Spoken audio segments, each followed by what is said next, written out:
All right, now we're going to look at the Colosseum. The Colosseum is 72 to 80 CE. It's made of stone and concrete and would have been covered with marble or travertine on the outside, which has since been plundered and taken away and used for other buildings. This is in Rome, Italy.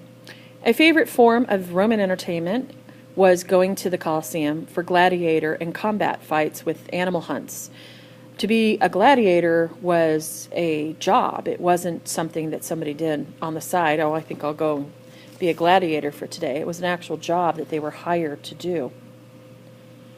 Originally, the amphitheater was called Flavian Amphitheater, named after the Emperor Vespasian Flavian. So it was named after him. He didn't live long enough to actually see this in its completion. The site originally was an artificial lake that on the grounds of Nero's property, and Nero was a previous emperor who was not as well liked because he confiscated this land. This was Roman land that they had used for public space, and he confiscated it for his own use. Thus, when Vespasian reclaimed the land, the public land that Nero had taken, he provided the Romans with the largest and most certainly the most impressive amphitheater in the world.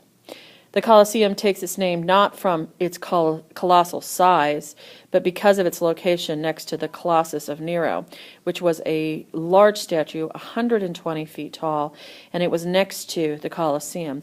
It no longer exists, however, the Colosseum does.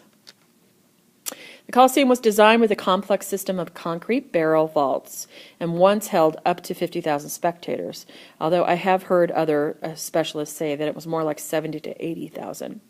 There were 76 numbered gates providing efficient entrance and exit paths to the arena, and spectators sat according to social hierarchy. So this isn't the best image where you can see the actual numbers on the walls, but there are numbers on there, and so each spectator would have had a ticket, which is entrance number, so you would have known exactly where to enter and where to exit. So efficient entrance, efficient exit.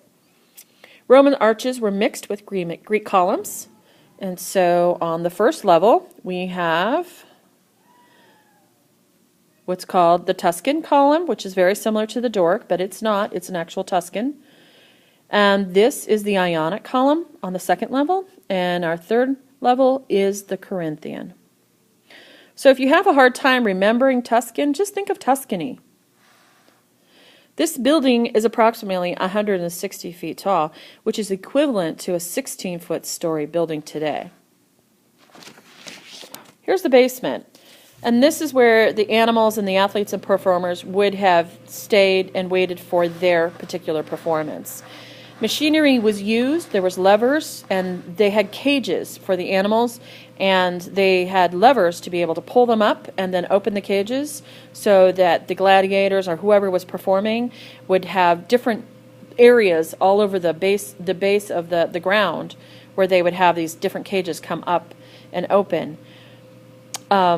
This floor would have been covered with wood, and then over the top of it would have been a thick layer of sand, and it was used somewhat like a kitty litter box, so that when blood and other body fluids were spilled, it was easy to clean. You just have to rake off the kitty litter, so to speak. This shows where the wood poles once held a cloth, which was called a velarium, and the cloth was like an awning to shield spectators from the sun or rain.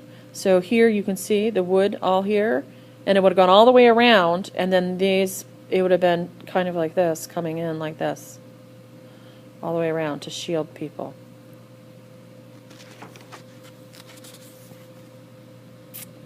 Centuries following the fall of the Roman Empire, the Colosseum was plundered for its marble and travertine.